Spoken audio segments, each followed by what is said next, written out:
Então, imagine que você acabou de acordar, não numa cama macia, mas num cubículo frio e úmido, cercado por outros caras que roncam como cavalos asmáticos. Bem-vindo ao Ludus, o colégio dos gladiadores. Aqui não tem café da manhã continental, não tem Wi-Fi, só suor, ferros e a expectativa diária de talvez não voltar do treino. É como uma versão antiga e muito mais sangrenta da academia. Agora, se você pensa que os gladiadores eram todos guerreiros livres, motivados pela honra e pela glória, sinto dizer que não. A maioria deles era formada por escravos, criminosos ou prisioneiros de guerra que não tinham a menor intenção de lutar até a morte quando acordaram naquela manhã. A opção era simples: ou você luta, ou você vira adubo antes do almoço. A cama do gladiador era basicamente um pedaço de madeira com palha, quando tinham sorte. Cobertores, talvez. Banho, com sorte uma vez por semana, e mesmo assim, no estilo água gelada e balde. A higiene era tipo nota 3 de 10. E o cheiro, então? Pense em sangue seco, ferro velho e um leve toque de desesperança humana. Mas o dia deles começava cedo. Nada de soneca. Os treinadores, geralmente brutamontes aposentados com cicatrizes suficientes para escrever um romance, acordavam os gladiadores antes do nascer do sol. Eles tinham que treinar com espadas de madeira, escudos pesados e, claro, gritar muito. Não pelo drama, mas porque os instrutores adoravam ver pavor nos olhos dos novatos. E quem bancava esse programa de treinamento de elite? Os lanistas, os donos dos gladiadores? Pense neles como empresários de MMA com zero ética e uma leve tendência à psicopatia. Eles compravam e vendiam lutadores como se fossem gado. E se um gladiador fizesse corpo mole, era punido com açoite, isolamento ou algo mais criativo, como ser forçado a lutar com um animal, desarmado.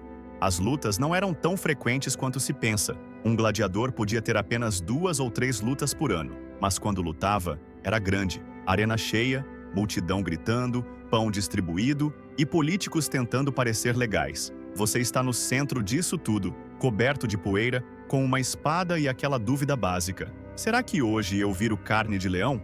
E sim, às vezes tinha leão mesmo, ou urso, ou crocodilo. Isso era chamado de venatio, uma seção da arena em que gladiadores enfrentavam feras. Claro que era mais para criminosos condenados, mas de vez em quando um gladiador em baixa sorte era colocado ali para apimentar o espetáculo. Nada como um crocodilo para te manter humilde.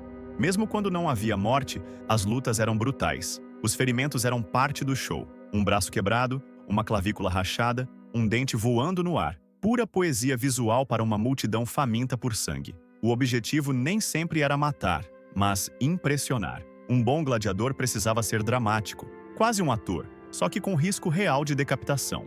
E sobre comida, nada glamuroso. A dieta do gladiador era basicamente cevada, feijão e cinzas. Sim, cinzas, misturadas na comida para ajudar o corpo a absorver cálcio, fortalecer os ossos e, dizem, endurecer o espírito. Então, se um dia você comer feijão com carvão, saiba que está se alimentando como um guerreiro romano.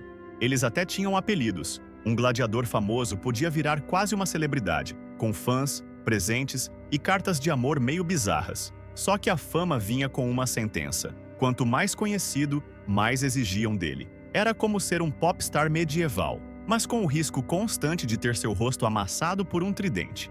A punição por tentar fugir? Bem, digamos que o Império não era fã de deserções. Um gladiador pego tentando escapar podia ser queimado vivo, crucificado ou jogado aos animais como aquecimento antes do espetáculo principal. Nada grita boas-vindas de volta como uma morte lenta e pública. Agora, se você sobrevivesse às lutas, podia ganhar sua liberdade. Isso acontecia quando o gladiador recebia o Rudis, uma espada de madeira simbólica que dizia: "Parabéns, você não morreu tanto quanto os outros." Mas isso não significava aposentadoria tranquila. Muitos continuavam lutando por dinheiro ou porque a vida fora da arena era, estranhamente, mais difícil. Aposentado ou não, as cicatrizes ficavam. Gladiadores frequentemente tinham dentes quebrados, membros tortos e olhares vazios. Alguns nem conseguiam andar direito. Imagina ter 26 anos e já andar como se tivesse 94. Era um ofício que envelhecia você por dentro e por fora.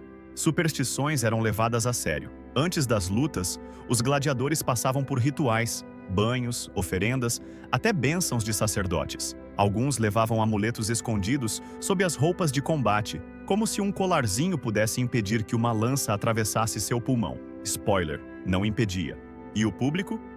O público era um espetáculo à parte. Gritavam, apostavam, jogavam flores ou lixo dependendo da performance. E se um gladiador estivesse no chão, ferido, cabia à plateia decidir se ele merecia viver ou morrer. Um polegar levantado? Poupado? Um polegar virado? Hora de se despedir. Mas calma, ninguém tinha certeza se o polegar para baixo significava mata ou poupa. O gesto era meio ambíguo, e os historiadores até hoje discutem isso. Imagine morrer por causa de um mal-entendido gestual. Eu achei que era positivo. E fim de carreira. A vida sexual dos gladiadores também era um campo minado. Eram idolatrados por algumas mulheres romanas, inclusive de classes altas, mas, por serem escravos, não tinham controle sobre seu corpo. Às vezes eram forçados a relações, outras vezes vendidos como objetos de prazer. Um tipo de celebridade sexualizada e vulnerável. E claro, havia rivalidade. Os gladiadores podiam viver juntos, treinar juntos, mas eram concorrentes mortais. Formavam alianças, claro, mas sabiam que um dia poderiam estar um contra o outro na arena, com a multidão rugindo por sangue. É difícil manter amizades quando o seu melhor amigo pode ser sua próxima luta final.